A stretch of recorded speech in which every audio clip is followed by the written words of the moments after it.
हे तालाब की परी, कृपया प्रकट हो जाइए। मुझे स्वयं इंद्रदेव ने आपके पास भेजा है। हे तालाब की परी, कृपया दर्शन दीजिए। तभी अचानक तालाब का पानी चमकने लगा।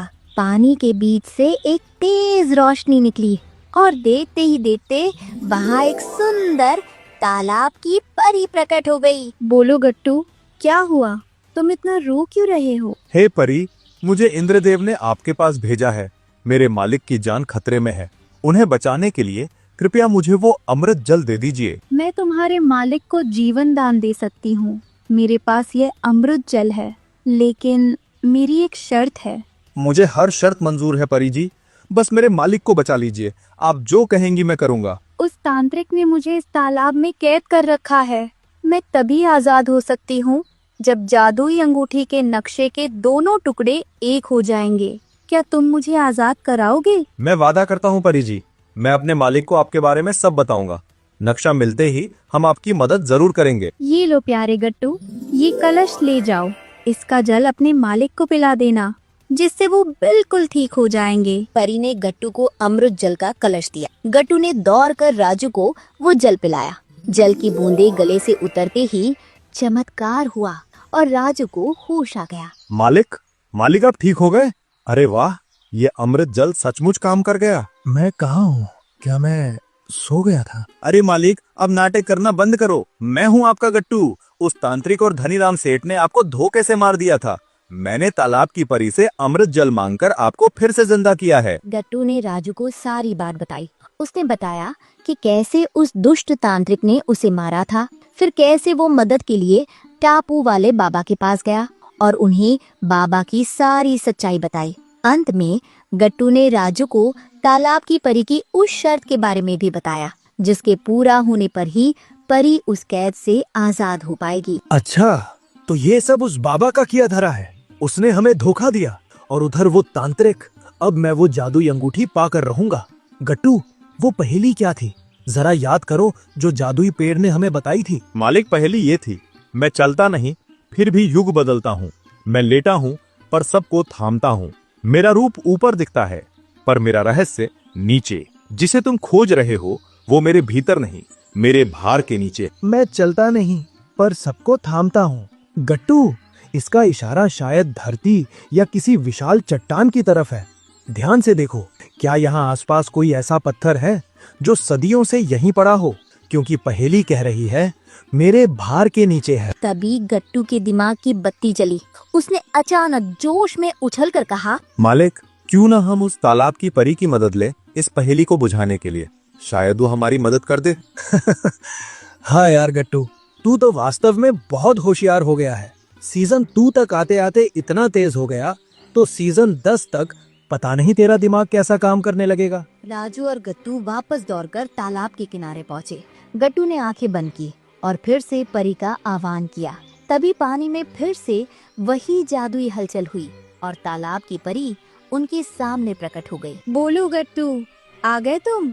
और तुम्हारे मालिक राजू भी अब तो ठीक हो गए। बताओ, अब क्या मदद करूं? हे इस तालाब की परी, सबसे पहले मैं आपको धन्यवाद कहूंगा मुझे फिर से जिंदा करने के लिए। आपने मुझे नया जीवन दिया है। अब मेरी एक मदद कर दो, जिससे हम उस जादुई अंगूठी के नक्शे का संदूक ढूंढ सकें। हाँ परी जी, आप बस एक पहेली सुलझा दो। जरूर गट्टू, बताओ वो पहेली क्या है? शायद मेरे ज्ञान से तुम्हें कोई रास्ता मिल जाए। गट्टू ने एक एक शब्द दोहराते हुए परी को वो पहेली सुनाई। परी ने ध्यान से सुना, कुछ पल सोचा और फिर मंद मंद मुस्कुराने लगी। उसे जवाब मिल गया था। ध्यान से सुनो। पहेली की पहली बात, मैं चलता नहीं। इसका मतलब है कि ये कोई जीव नहीं, बल्कि एक स्थिर चीज है, जैसे कोई पत्थर या मूर्ति। दूसरी बात, मैं लेटा हूँ। इसका अर्थ है कि वो मूर्ति खड़ी नहीं है, बल्कि जमीन पर लेटी हुई है। फिर मेरा रूप ऊपर दिखता है, पर मेरा रहस्य नीचे। इसका साफ मतलब है कि जो चीज छुपी है वो ऊपर या आसपास नहीं, बल्कि ठीक उसके नीचे है और अंत में मेरे भार के नीचे। ये सीधा पता बता रहा है। इसलिए मेरा निष्कर्ष ये है कि वो संदूक जंगल में कहीं और नहीं, बल्कि उस मायावी जादुई पेड़ के ठीक सामने लेटी हुई भगवान विष्णु की उस प्राचीन मूर्ति के बिल्कुल नीचे जमीन के अंदर दबा हुआ है। धन्यवाद परी जी, आपने हमें सही रास्ता दिखाया।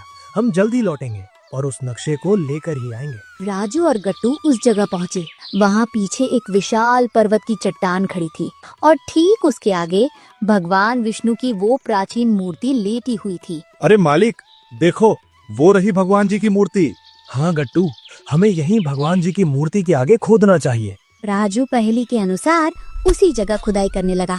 थोड़ी ही देर में उसका फाड़ा जमीन के नीचे किसी सख्त चीज से टकराया। गट्टू, मिल गया।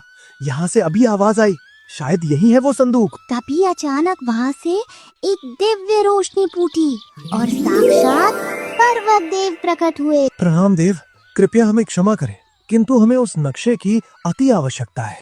बेटा, मैं वर्षों से नक्शे के इस आधे टुकड़े की रक्षा कर रहा था। ये लो संदूक, इसमें वो आधा नक्शा सुरक्षित है। सिर्फ आधा? प्रभु, तो फिर इसका दूसरा हिस्सा कहाँ है? ये कोई साधारण अंगूठी नहीं है। ये पूरी दुनिया पर राज करने की असीम शक्ति देती है। इसी कारण इसके नक्शे को 2 हिस्सों में बांटा गया था और उसका दूसरा हिस्सा तुम्हारे पिताजी के पास था। मेरे पिताजी? लेकिन प्रभु, वो तो अब हमारे बीच नहीं है। हाँ, तुम्हारे पिताजी इस रहस्य को जानते थे। उन्होंने अपनी मृत्यु से पूर्व उसे कहीं सुरक्षित छिपा दिया था। अब तुम्हें स्वयं उसे ढूंढना होगा, क्योंकि मैं इस जंगल के शाप में बंधा हूँ। ये कहकर पर्वतदेव अंतर्ध्यान हो। राजू और गट्टू जादुई अंगूठी का वो आधा नक्शा लिए वापस उसी तालाब के किनारे आकर बैठ गए। गट्टू, मैंने ये क्या सुन लिया? अगर पिताजी के पास वो नक्शा था, तो इसका मतलब उनकी मौत कोई साधारण हादसा नहीं थी और हम उस नक्शे को कहाँ ढूंढे अब? मालिक, मुझे याद आया, जब हम छोटे थे तब मैं आपके पिताजी के साथ पहाड़ी वाले मंदिर पर गया था। उन्होंने मंदिर के पीछे एक पुराने पेड़ के नीचे कुछ गाड़ा था। उस समय मुझे लगा कि शायद कोई पूजा की सामग्री है, पर अब शक हो रहा है। वाह मेरे गट्टू, मान गया भाई तुझे। दिमाग हो तो तेरे जैसा, वरना बाकी दुनिया तो यूं ही तुझे बुद्धू समझकर बदनाम करती है। तू देखना गट्टू, तू एक दिन जरूर बहुत बड़ा साइंटिस्ट बनेगा। अरे मालिक, अब बातों में वक्त मत गवाओ, जल्दी चलो वरना रात यहीं जंगल में हो जाएगी। ये दोनों भागते हुए पहाड़ी मंदिर के पीछे पहुंचते हैं और जमीन खोदना शुरू करते हैं। मिट्टी हटाते ही उन्हें एक चमकती हुई धातु की ट्यूब मिलती है। जब वे उसे खोलते हैं तो उसके अंदर नक्शे का दूसरा कीमती टुकड़ा सुरक्षित मिलता है। दोनों तुरंत उस टुकड़े को लेकर वापस तालाब के किनारे पहुंच जाते हैं। मालिक, अब हमारे पास नक्शे के दोनों टुकड़े हैं। क्यों ना हम उस परी का भी आह्वान कर लें। आखिर वो बेचारी भी तो इसी इंतजार में है कि कब इस कैद से आजाद हो सके। हाँ गट्टू, तू बिल्कुल सही कह रहा है। जिस परी ने हमें यहाँ तक पहुँचने का रास्ता दिखाया, उसे हम इस मुसीबत में अकेला नहीं छोड़ सकते। हमें अभी उनका आह्वान करना चाहिए। गट्टू ने पूरे मन से परी का आह्वान किया। अचानक हवा में सुनहरी चमक बिखरी और वही दिव्य परी उनके सामने प्रकट होकर मुस्कुराने लगी। अरे वाह राजू और गट्टू, तुम दोनों ने तो सचमुच कमाल कर दिया। आज हजारों सालों के लंबे इंतजार के बाद वो घड़ी आ गई है जब मैं आजाद हो जाऊंगी। चलो अब बिना देर किए नक्शे के इन दोनों टुकड़ों को आपस में जोड़ दो। जैसे ही राजू ने नक्शे के दोनों टुकड़ों को एक साथ रखा, वे जादुई ढंग से आपस में जुड़ गए। उसी पल नक्शे के बीच से एक प्रचंड जादुई रोशनी की किरण निकली, जिसने पूरे तालाब को रोशन कर दिया। उस रोशनी के स्पर्श से परी सदियों पुराने बंधन से मुक्त होकर तालाब के पानी से बाहर आ गई। चलो अब मैं तुम्हें उस जादुई अंगूठी के गुप्त टापू पर ले चलती हूँ। मेरे पीछे पीछे आओ। मैं अपनी सुरक्षा के लिए एक दिव्य रोशनी का रूप ले रही हूँ, ताकि कोई भी शत्रु मुझे पहचान ना सके। राजू और गट्टू उस रोशनी के पीछे चलते चलते घने जंगल में पहुंचे। तभी वो कालिया तांत्रिक और सीट आ धमकता है। क्यों राजू, सोचा था बच जाओगे। इस जंगल की सीमा पार करना इतना आसान नहीं है। ए लड़के, तू मेरी आंखों में धूल झोंक कर बच कैसे गया तू? लेकिन अब कालिया तांत्रिक तुझे नहीं छोड़ेगा। तू अभी यहीं भस्म होगा। भाग गट्टू, जल्दी भाग, वरना ये तांत्रिक हमें यही भस्म कर देगा। तभी आगे जाके उनको वो साधु बाबा मिलता है।